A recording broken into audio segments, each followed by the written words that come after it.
ಗುರುಜಿ, ಶಿವಂ ವಾಸ್ತು ವಿಭಾಗದಲ್ಲಿ ನಿನ್ನೆ ಬಹಳನೇ ಒಂದು ಒಳ್ಳೆ ಮಾಹಿತಿಯನ್ನ ನೀಡಿದ್ರಿ. ಒಳಕಲ್ಲು ಪೂಜೆಯನ್ನ ಹೇಗೆ ಮಾಡ್ಕೋ, ಅದರಿಂದ ಲಕ್ಷ್ಮಿ ಹೇಗೆ ಒಲಿತಾಳೆ ಅಂತ ತಿಳಿಸ್ತಾ ಇದ್ರಿ. ಜೊತೆಗೆ ಈ ಪೂಜೆ ಮಾಡಿದ ನಂತರ ಒಂದು ಸ್ವಪ್ನ ಬೀಳತ್ತೆ, ಅದ್ ಹೇಗಿರತ್ತೆ ತಿಳಿಸ್ಕೊಡ್ತಿದ್ರಿ.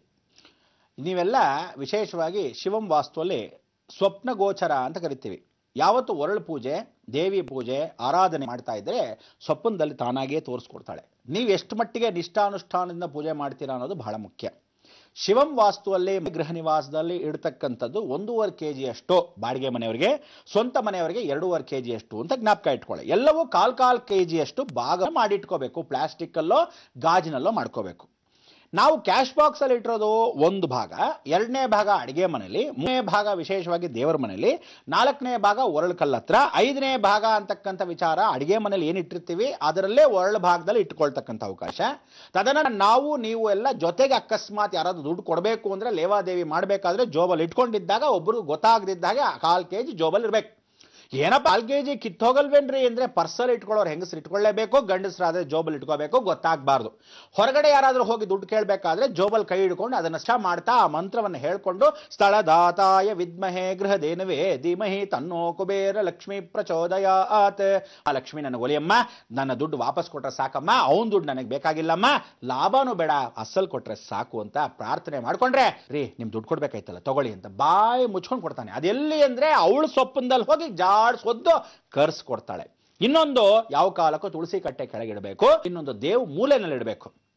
ಸ್ವಂತ ಮನೆ ಆದ್ರೆ ದೇವ್ ಮೂಲೆ ಪಾತಾಳದಲ್ಲೇ ಇಟ್ಬಿಡ್ಬೋದು, ಇಲ್ಲದ್ರೆ ದೇವ್ ಮೂಲೆ ಜಾಗದಲ್ಲಿ ಒಂದು ಡಬ್ಬಿಲ್ ಹಾಕಿ ಅದಕ್ಕೆ ಪೂಜೆ ಪುನಸ್ಕಾರ. ಪ್ರತಿ 32 ದಿವಸಕ್ಕೆ ಈ ಪೂಜೆ ಪುನಸ್ಕಾರವನ್ನ ಮಾಡ್ತಕ್ಕಂಥ ಅವಕಾಶ. ಮೊದಲು ಶಿವನ್ನ ವಾಸ್ತು ಪುರುಷನ ಸ್ವಾಗತಿಸೋಣ, ತದನಂತರ ಪೂಜೆ ಮುಂದಾಗ ಒಳಿಸೋಣ. ಬನ್ನಿ ನೋಡೋಣ ವೀಕ್ಷಕರೇ.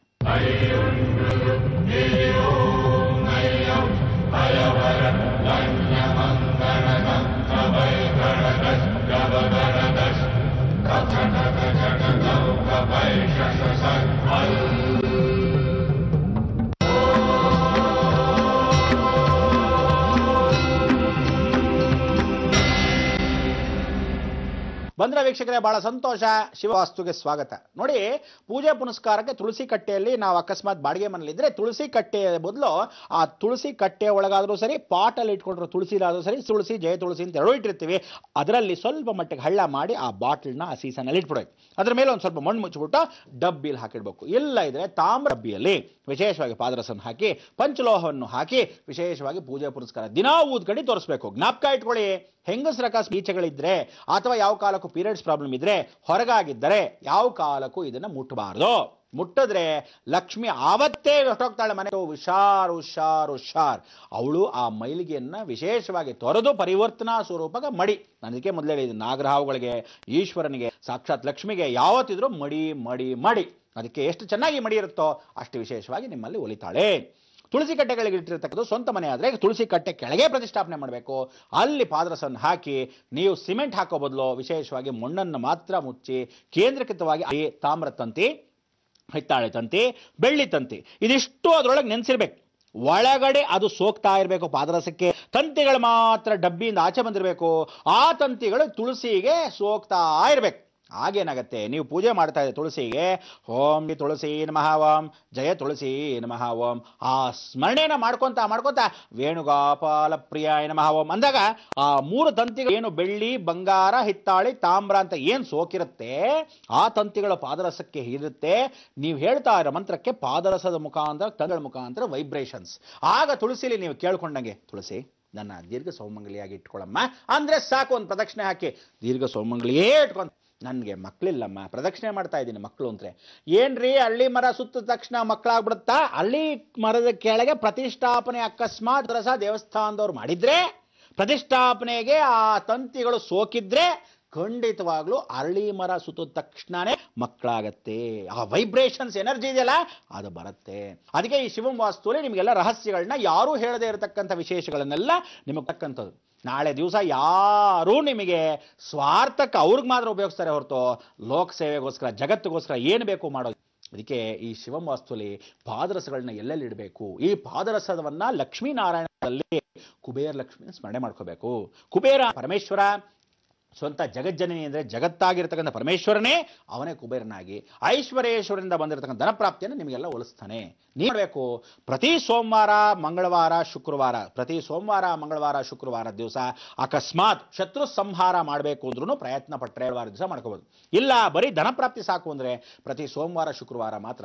ತಿಂಗಳಿಗೆ ಒಂದ್ಸಲಿ ಮಾಡ್ತೀನಿ ಅಂದರೆ ಬುಧವಾರ ಮಾತ್ರ. ಅದಕ್ಕೆ ಯಂತ್ರ ತಂತ್ರ ಯಾವತ್ತು ತಿಳ್ಕೊಳ್ಳಿ, ಯಂತ್ರಕಾರಕನಾಗಿರ್ತಕ್ಕಂಥದ್ದು ಮಂಗಳವಾರ, ಮಂತ್ರಕಾರಕ ಇರ್ತಕ್ಕಂಥ ಸೋಮವಾರ, ಯಂತ್ರ ಮಂತ್ರ ತಂತ್ರಗಳೆಲ್ಲ ಉಪಯೋಗಿಸಬೇಕಂದ್ರೆ ಬುಧವಾರ. ಅದಕ್ಕೆ ಯಾವತ್ತು ಮಂಗಳಗ್ರಹ ಯಾವತ್ತು ಬುಧಗ್ರಹ ಒಟ್ಟಿಗಿರುತ್ತೋ ಅವ್ರ ಕೈಯಲ್ಲಿ ಮಣ್ಣು ತಗೊಂಡ್ರು ವಿಶೇಷವಾಗಿ ಇಡೀ ಜಗತ್ತೆಲ್ಲ ಆಳ್ತಕ್ಕಂಥ ಅವಕಾಶ.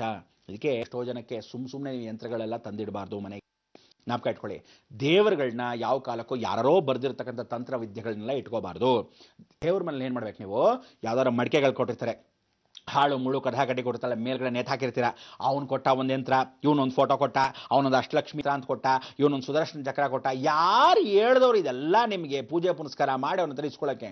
ಅವನು ಪಾಪ ದುಡ್ಡಿರಲಿಲ್ಲ, ಮಾಡ್ಕೊಡ್ತೀನಿ ಅಂತಾನೆ ಎತ್ಕೊಂಡು ಹೋಗ್ತೀರಾ, ಇಸ್ಕೊಂತೀರಾ.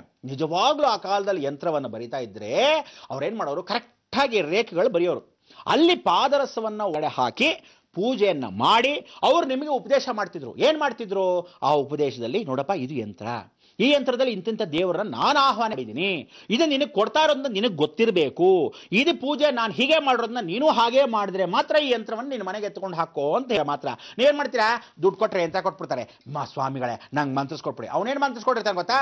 ನಿಮ್ಮ ಮನೆ ದುಡ್ಡೆಲ್ಲ 24 ಗಂಟೆ ಖರ್ಚಾಗ್ತಿರ್ಲಿ, ನನ್ನ ಆಶ್ರಮಕ್ಕೆ ನನ್ನ ಮಠಕ್ಕೆ ಬರ್ತಾ ಇರಲಿ, ಸಿಕ್ಕಾಪಟ್ಟೆ ನಾನು ಕೋಟ್ಯಾಧೀಶ್ವರ ಆಗ್ತಾ ಇರಲಿ, ನೀನು ಬೀದಿಗೆ ಬಂದ್ಬಿಟ್ಟು ಚೊಂಪ್ ತಗೊಳ್ಳಿ ಅಂತ. ಅದಕ್ಕೋಸ್ಕರ ಈ ರೀತಿ ಮಾಡಬೇಡಿ.